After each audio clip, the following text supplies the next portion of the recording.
এতদিন যার জিনিস বয়ে বেরিয়েছি আজ তাকে দিয়ে নিশ্চিত হলুম। শ্রী রামকৃষ্ণ ভক্তমালিকা, স্বামী গম্ভীরানন্দ। 1897 প্রারম্ভে ভারতে ফিরিয়া স্বামীজি স্বাস্থ্যোদ্ধার কল্পে যখন দার্জিলিং গমন করেন, তখন ভাবি রামকৃষ্ণ মিশনের পরিকল্পনা রচনা সাহায্য পাইবার উদ্দেশ্যে তিনি ব্রহ্মানন্দ ও গিরিশবাবুকে সঙ্গে লইয়া যান। পরে 1 মে মিশন প্রতিষ্ঠানতে তিনি ব্রহ্মানন্দকে কলিকাতা কেন্দ্রের কার্যভার দিলেন। ইহাই প্রকৃতপক্ষে মহারাজের কর্মজীবনের সূত্রপাত। 1898 খ্রিস্টাব্দে বেলুর নতুন মঠ নির্মাণ কার্য আরম্ভ হইলে তাহাকে উহার দায়িত্ব লইতে হইল এবং পরবৎসর নতুন বাটিতে মঠ উঠিয়া আসার পর তাহারই হস্তে উহার পরিচালনার ন্যস্ত হইল। অবশেষে 1900 খ্রিস্টাব্দের আগস্ট মাসে স্বামীজি দলিল সম্পাদন পূর্বক সমস্ত বিষয় সম্পত্তি গুরু ভাতাদের হস্তে তুলিয়া দিয়া 1901 খ্রিস্টাব্দের আরম্ভে মঠ ও মিশনের সাধারণ সভাপতির আসন ত্যাগ করিলেন। অতঃপর ওই পদে মহারাজ নির্বাচিত হইলেন। ঠাকুর বলিয়াছিলেন, রাখাল একটা রাজ্য চালাতে পারে। গুরু ভাতারা তাহা ভুলেন নাই। আরও তাহাদের মনে ছিল যে মহারাজ ঠাকুরের মানসপুত্র।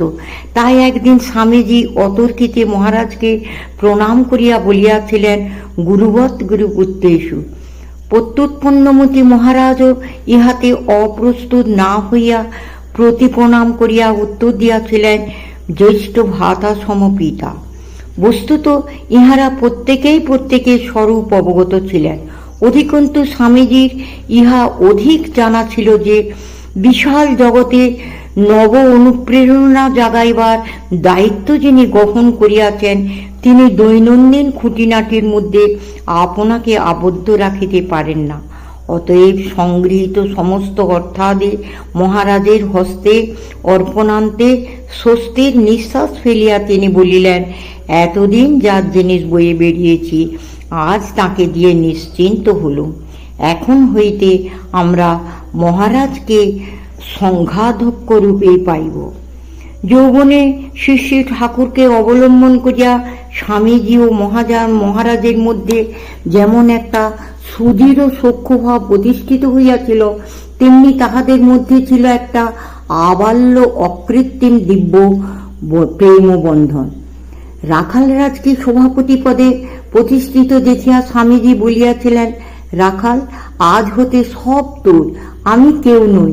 কিন্তু মহারাজ তাহাকে গুরুর ন্যায় শ্রদ্ধা করিতেন। যতদিন স্বামীজি স্থূল দেহে ছিলেন একটি কাজও তাহাকে জিজ্ঞাসা না করিয়া করিতেন না। স্বামীজির দেহত্যাগের পরও এই শ্রদ্ধা শতধা পরিস্ফুট হইত। তাহার প্রদত্ত একখানি গ্রন্থ ধরিবার পূর্বে মহারাজকে গঙ্গাজলে হস্ত প্রক্ষালন করিতে দেখা যাইত। স্বামীজির প্রতিকৃতি হস্তে লইয়া তিনি কি প্রেমিকের দৃষ্টিতেই না উহা নিরীক্ষণ করিতেন। ইহাদের পরস্পরের প্রতি আচার ব্যবহার যেমন বন্ধুজন সুলভ হাস্য পরিহাসপূর্ণ, তেমনি প্রেমকলহ বহুল ছিল। দুইজনে মঠ প্রাঙ্গণে একটি কাল্পনিক রেখাপাত পূর্বক স্থির করিয়া লইয়াছিলেন, কাহার প্রতিপালকদের কতটুকু গণ্ডি।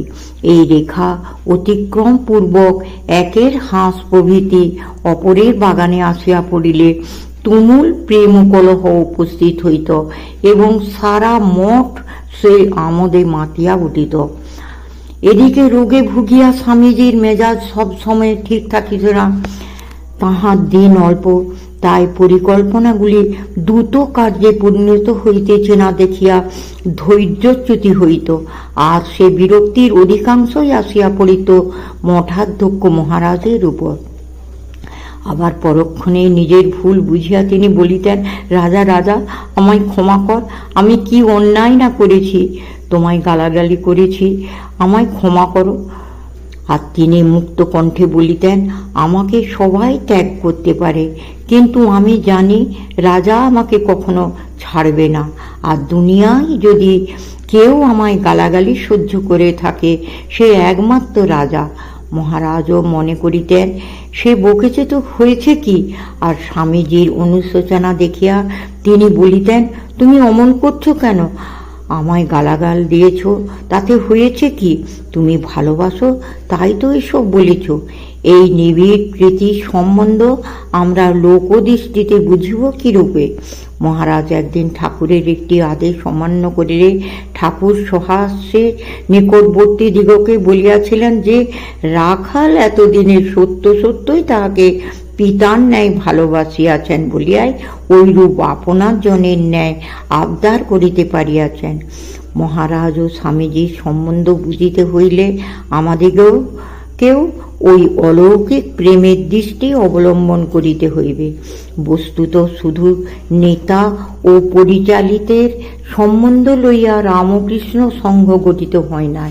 এ প্রেমের লীলা খেলা কিন্তু অচিরেই শেষ হইয়া গেল। স্বামীজি মহাসমাধিতে লীন হইলেন। মহারাজ সেদিন বলরাম মন্দিরে ছিলেন।